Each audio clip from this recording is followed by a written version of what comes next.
My fiancé texted, "Pay for the wedding upgrades tonight or I'm calling it off." I replied, "Call it off." By morning, I'd canceled the venue and screenshotted everything. 3 days later, her mom and bridesmaids called me. 2 weeks later, she appeared at my office with the wedding bills.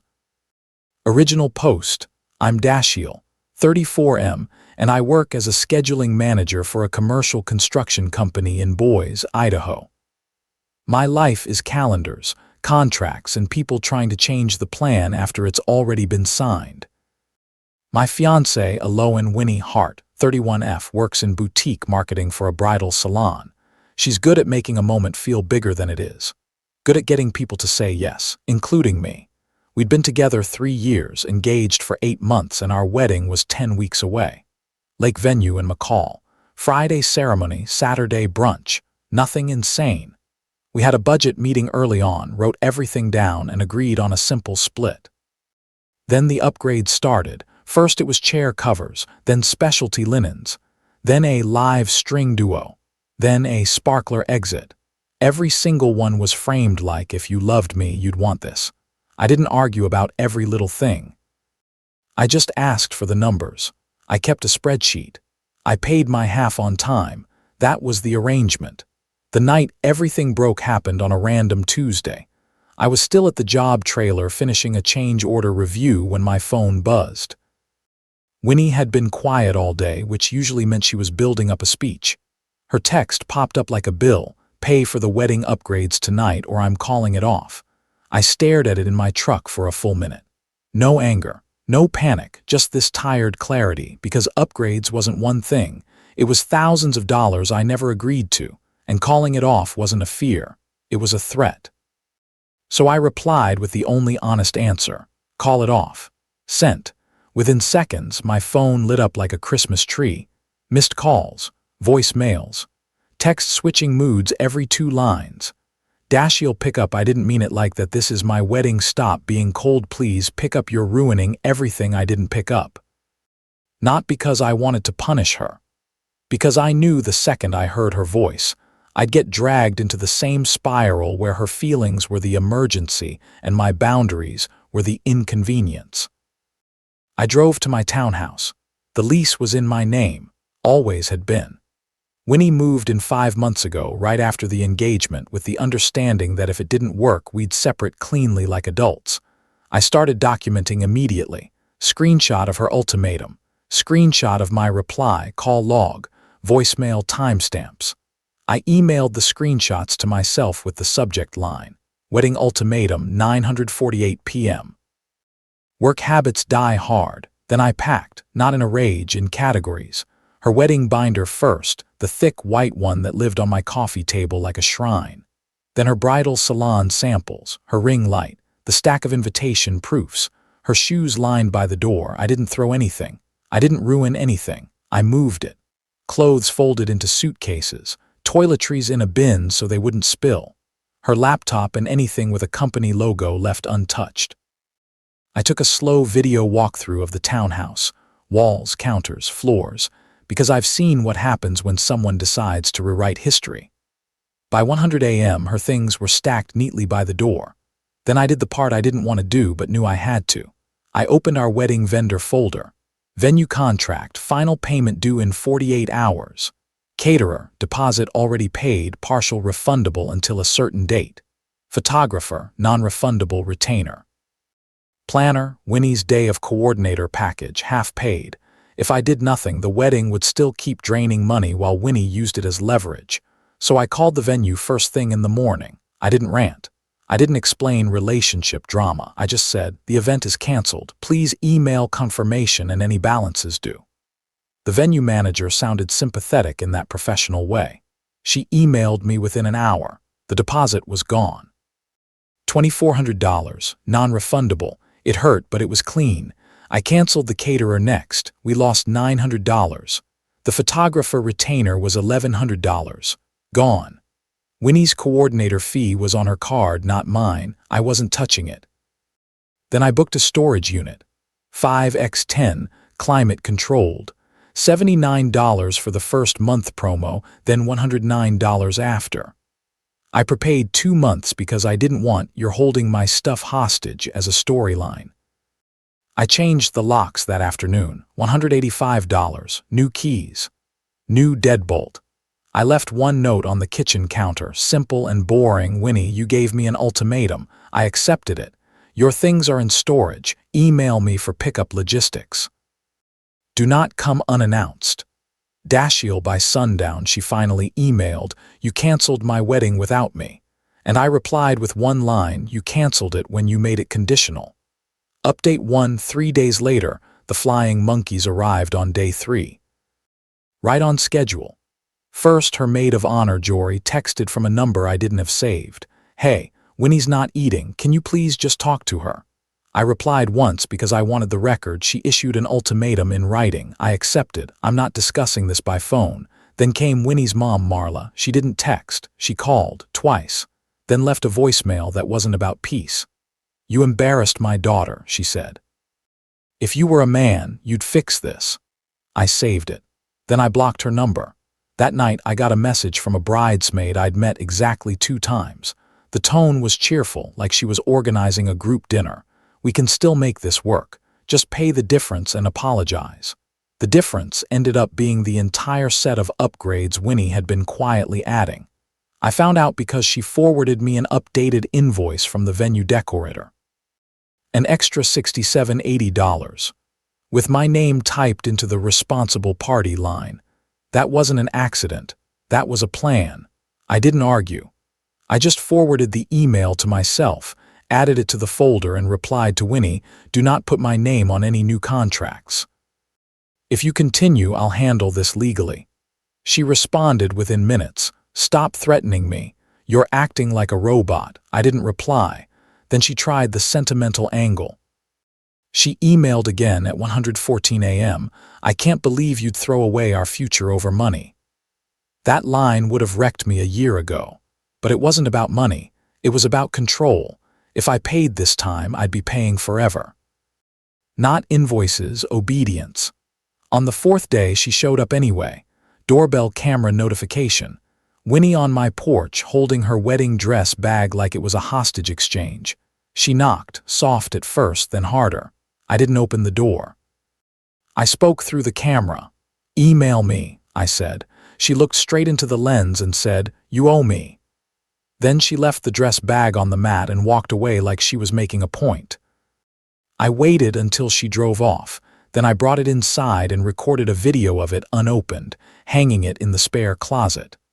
I wasn't going to be accused of damaging a dress that cost more than my first car. Later, I got a text from an unknown number. "This is the venue. Please call us back urgently." It wasn't the venue. No venue texts like that. I called the venue's main line anyway. They confirmed no one had contacted me, so I saved that number too. And for the first time, I said out loud to my buddy Sayer, "She's going to escalate." Sayer just nodded. "Good, keep saving everything." Update 2: about 2.5 weeks later, 2.5 weeks after the ultimatum, Winnie came to my office. Not to talk, to perform. I work in a small office attached to our yard where the trucks park. It's not fancy. It's just a place where grown adults solve problems. She showed up wearing a white blazer like she was headed to court, holding a manila envelope stuffed so full it looked like it could burst. Reception called me. "There's a woman here insisting she's your fiancée." I walked out with my operations manager, Holly's, because I wasn't going to be alone with her in a hallway. Quiet boundaries, quiet witnesses. Winnie smiled like we were in a movie where this is the scene I forgive her. "I brought the numbers," she said, tapping the envelope. "We can still do this if you stop being stubborn." I didn't touch the envelope. "I'm not discussing this," I said. "You need to leave." Her smile dropped, just like that. "This is my wedding," she snapped. "You don't get to cancel my life because you're scared to commit." Holly's shifted slightly, the way people do when they sense a scene coming. Winnie noticed and softened her voice immediately, loud enough to be heard but gentle enough to sound reasonable. "I'm just trying to talk," she said. "He's been stonewalling me." I stayed calm. "You gave me a written ultimatum," I said. "I responded in writing. I canceled the contracts in my name. Your belongings are in storage, email only." She shoved the envelope toward me anyway. "You owe me for the deposits," she said, "and the dress. And the emotional damage." Then she raised her voice just enough for a couple guys in the yard to look over. "He stole my wedding," she said, and then she did the thing I didn't expect but should have. She said, "If you don't pay, I'm calling the police for theft. I have receipts." I nodded once. "Okay." That word made her blink like she expected panic, not acceptance. Security walked her out. She screamed over her shoulder, "You'll regret this." That afternoon, I got a notification from my bank fraud protection. Someone had tried to add me as an authorized user on a new credit account using my email. Not my social security, not my signature, just my email, like a sloppy attempt to create a paper trail. I changed every password, enabled two-factor authentication on everything, pulled a credit freeze. Then I emailed my attorney. Yes, I hired one, a real one, not a "my cousin knows the law" one. Consult was $300. Retainer was $2,000 if we had to move fast. He looked at my folder, screenshots, voicemails, doorbell clips, vendor emails, and said, "You've been preparing." He drafted a cease and desist letter. Formal, boring, effective. "Stop contacting me. Stop coming to my workplace. Stop using third parties. Any communication goes through email and only for storage pickup logistics. Certified mail. Signature required." Winnie signed for it. 2 days later, she violated it. She filed a police report claiming I stole her engagement ring. The ring was literally on my kitchen counter in a small box, exactly where she left it the last time she stormed out. I hadn't touched it because I didn't want fingerprints on the story. 2 officers came to my townhouse that evening, calm, professional. They asked if I had the ring. I showed it to them. Then I showed them the doorbell footage of her leaving the dress bag. Then the ultimatum text. Then the cease and desist receipt. One of the officers sighed and said, "This looks like a civil dispute." I nodded. "That's what I've been trying to keep it as." They documented it and left. 10 minutes after they drove away, Winnie called from a new number and left a voicemail. "I can see your porch light on. Don't pretend you're not home." I saved it, labeled it, sent it to my attorney. And quietly, I started sleeping at Sayer's place for a week, just to remove the "I know you're home" game from her toolbox. During that same stretch, I got promoted at work. Nothing dramatic, just a lead role on a bigger project because I was steady and focused while my life was trying to light itself on fire. That part felt almost unreal, but stability has a way of paying you back when you stop spending energy on chaos. Final update. About 2 months later, court was a Tuesday morning. My attorney filed for a civil protection order based on harassment and workplace interference, and because Winnie couldn't stop contacting me through new numbers after written notice. Winnie showed up dressed like she was going to church, hair neat, makeup soft, folder in hand. The good girl costume. Her lawyer said, "My client just wants closure." The judge didn't bite. The judge asked a simple question. "Why did you continue contacting him after being told to stop?" Winnie tried the calm voice first. "He canceled our wedding without letting me explain." My attorney held up the printed screenshot.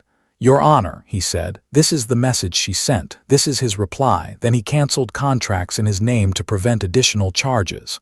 The judge read it, slowly. Then the judge looked up and said, "Ma'am, you made the wedding conditional." Winnie's eyes flashed just for a moment. "I was emotional," she said. "He took it literally." The judge nodded like they'd heard that line 1,000 times. Then my attorney played the voicemail. "I can see your porch light on." The courtroom got very quiet.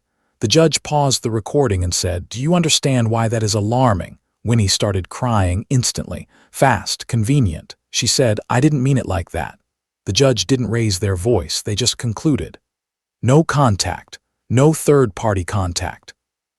Stay away from his home and workplace.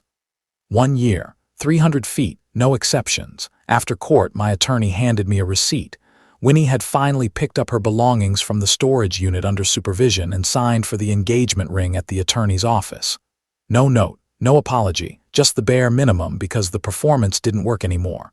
2 weeks later, I got a message from an unexpected number. Winnie's dad, short, simple. "I'm sorry." She's done this before. I wish you peace. I didn't reply. I didn't need to. My life is quiet now, the kind of quiet that feels like oxygen. I hike on weekends again. I eat dinner without bracing for a fight. I've been on a couple low-pressure dates with someone I met through a coworker, Ainsley Merritt, 33F, who thinks budgets are normal and threats are not. And here's the lesson, as clean as I can make it: a wedding is supposed to be the start of a partnership. If someone uses it as leverage, it's not love. It's a contract you'll keep paying long after the music stops. The moment she made commitment conditional, I realized I wasn't planning a marriage. I was financing control. Subscribe, like, and share if you want more wedding stories like this. And comment below, have you ever faced a wedding ultimatum? And do you think I did the right thing by canceling immediately, or should I have tried one last conversation?